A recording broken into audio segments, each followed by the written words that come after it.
Dave Harding is not only a decorated Duke football star back in the day and an Ace Parker Award winner. We got to find out about that.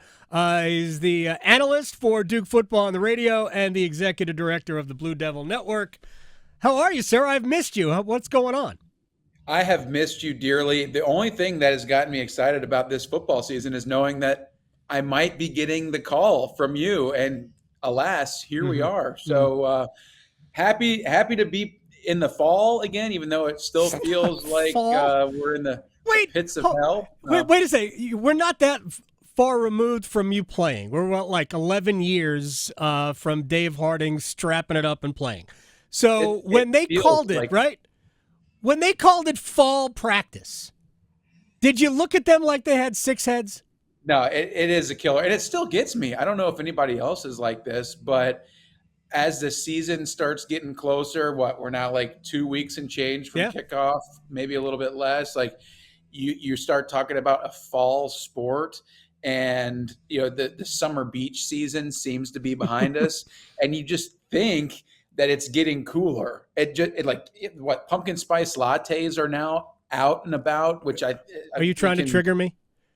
I'm triggered as well. So that could be the entire segment. But I say that, I was in Home Depot the other day. They've got all the fall decorations out there. And then you walk outside and get punched in the face by 100-degree weather. So, I am offended that they call it the fall, but I guess I'm drinking the Kool-Aid too. Exactly. Dave Harding is joining us here on the Adam Gold Show. All right. Last year, Duke won 9 games. I remember you and I talking before the season, and there were a billion unknowns. We weren't sure who the quarterback would be. I think you knew that it would be Riley Leonard, but there were a lot of things to shake out. What would happen to Jordan Moore? Obviously, throughout the season, we found out that he became an outstanding wide receiver. 9-4 last year.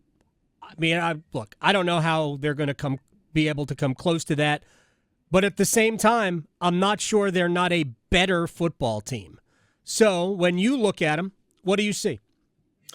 I see a lot less uncertainty than we had when we were sitting at the same place a year ago. So in that, I see a team that is actually improved from that 9-4 team and the one that came away with those results. I don't think anybody gave them a shot at getting anywhere close to that 9-win mark a year ago. Even if you had taken what was uncertain and said it goes the way the Blue Devils had hoped, you probably wouldn't have given them 9 wins. And so we're sitting here again. You just sub out uncertainty for more difficult schedule. And we're basically saying the same thing, or the narrative is, we don't know if Duke has a chance at beating Clemson or beating Notre Dame or any other of the teams in this definitely more difficult year. But what I've seen on the field during fall camp or summer camp, whatever you want to call it, has been a team that looks a year better. And when you look at the momentum that they had at the end of the season last year, I mean, 9 wins, and it could have been more. They very easily could have had the win against North Carolina. They were, on the road against Kansas playing well. Yep. I see Riley Leonard, to your point about quarterback, playing much better football. Kevin John's the offensive coordinator at this point last year. Not only did he not know exactly who his quarterback was going to be, obviously he had an idea, but he's admitted that he didn't even know what the personality of the offense was going to be. What are the guys capable of? And all of those question marks can be cast aside. So I think the big question now, Adam, is, has Duke improved physically, schematically, the players understanding? I mean, Riley Leonard's definitely doing more with the offense than he was at this point a year ago, just because he understands it better. Has that delta or that difference accommodated for the rise in what you're going to see from a competition level?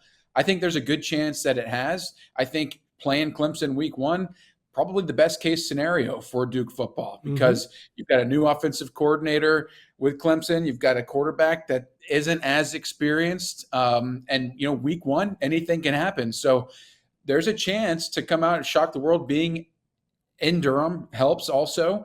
and then kind of go from there. We got to take it, and this is so cliche, but 1 week at a time. But I do think that the trend and the improvement has gotten better. It's look, we can hear in the background. Everybody's very excited. Well, you were at the stadium, right? Yeah, I am. I'm looking out over the 50-yard line. I'm almost in the Adam Gold seat, where you would sit in the press box. They've got it roped off just down the way. It's the cushiony one. Velvet ropes, Yeah. a little plaque. Yes, it is. Yeah. I can't remember. You might have been playing the last time I was in the Duke football press box. I'll be perfectly honest here. I'm a hockey guy. You know that. I'm a hockey guy now. Yeah, you brought up the Clemson game, so I agree with you. I think Clemson in week 1. If I were Clemson, I would be terrified about this game. So many parts returning for Duke. And you and I have talked about this. I have always wondered why. After your era, and you guys had a great offensive line when you guys played Florida State for the title and were in the middle of that bowl run. But the offensive and defensive lines have been sporadic at best. But now the offensive line is a strength. I mean, the experts think that Duke has one of the best 3 or 4 offensive lines in the entire league. And it's one thing to have an NFL caliber defensive end, but when you have an NFL caliber defensive tackle, that's a different beast. That's just a credit to recruiting and everything that you guys have done. Yeah, I think you hit the nail on the head there. Like when Duke was at its best in the 2013 to 16 range, both lines of scrimmage were the best that they had been in quite some time. And I think for a school like Duke, they think like what position group should be recruited easily to Duke University. I think it's the offensive line. It's a bunch of guys that just kind of plod along, want to follow the rules. If we're talking stereotypes here, and don't really have much interest in having fun outside of pushing people around on the football field and going to the buffet for lunch, and studying a little bit. And yes, Duke's great group of those guys, and we all know like the O-line helps initiate what the tone of your offense is going to be. The defensive line does the exact same thing, disrupts what an offense is doing, and Duke has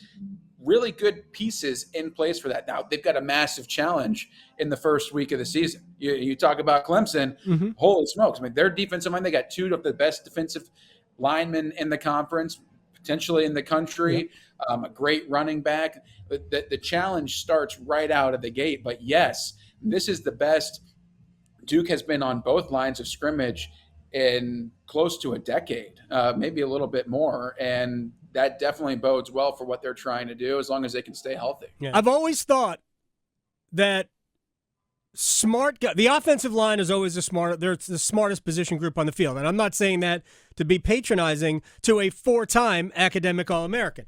But I mean, it's the reality. And I've always wondered, man, it should be not easy, but it shouldn't be a problem for Duke to recruit along the offensive line. And obviously, there are a lot of good pieces there. But look at the home schedule. I'm looking at this. We keep talking about overcoming the schedule, and we'll close on this, Dave Harding. Clemson, Notre Dame, NC State, Wake, Pitt. I mean, forget about Lafayette and Northwestern. And I'm not trying to denigrate those 2 programs, but that's a heck of a home schedule, sir. Yeah, luckily, I guess if you're a Duke fan, you're saying at least it's at home and you're not having to go to some of these more difficult environments to play. I think looking at a schedule in its entirety is not necessarily the best practice to do. And we all know there is a bunch of hype for certain programs going into the year. And by the time October, November rolls around, that's completely different.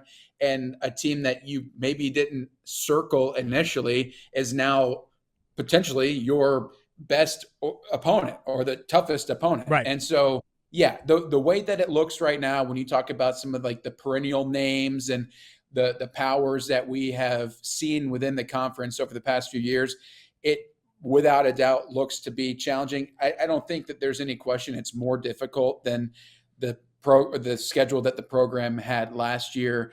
But again, I think it's important to look at it in the way I did as a player, kind of in segments. A coach will say you look at it 1 week at a time. Mm-hmm.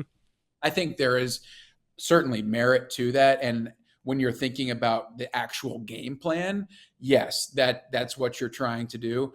But I think you look at chunks, whether that's homestands or being on the road for an extended period of time, month by month maybe, but it can be a 2 or 3 game swing, and just try to go 2-1 in that stretch or 3-0 in this stretch. You'll pick up a surprise within this 4 game span. And I think when you break a season down that way, it becomes a little bit more palpable, or you can digest it better. Mm-hmm. And when you do that for Duke and consider that this is a game of trends and runs, ebbs and flows, there's energy and momentum that swings back and forth. I think it becomes much more realistic to think that Duke's got a really good shot this season. Nobody's going to give them a chance, no, but they didn't last year. And I think that's part of what this team likes is, hey, it's an opportunity to go out, prove some folks wrong. I will say that was something that drove Riley Leonard, the Duke quarterback, and motivated him significantly last year. He's got to find a different narrative a little because he's getting some more respect. Sure. I've even heard the Heisman talk thrown around behind his name. And it's funny talking to some of the coaches. It's like, all right, you shift from saying that you're disrespected to you've garnered some attention, you've garnered some respect. How do you go prove that you deserve to be there and then add on to it? So it's a shift in the mindset and the way you look at things. I think it's a healthy exercise to go through, whether that's individually for a player or collectively as a program. And to have themselves in that position is great, especially when you consider it's just Mike Elko's second year. Yeah, and when you guys head to Tallahassee middle of October for Week 7 and you're 6-0, all the hype will be all over Riley Leonard. I don't know. I'm just saying stuff out loud because I can. Dave Harding, he is the man, executive director, Blue Devil Network, an Ace Parker Award winner. Just leave it at that. We don't need to tell people what that is. Let them imagine. It does sound like you're a superhero. It is right? The Heisman of any award category. Let's just go with that. Isn't that what the gold standard is? Something like that. Dave, you're the best. I appreciate your time, man. We will talk again as we get closer to Labor Day night with the Clemson Tigers in town. Dave Harding, Blue Devil Network. I appreciate it, man. Take care. You got it. The speakers are working, so it's going to be fun.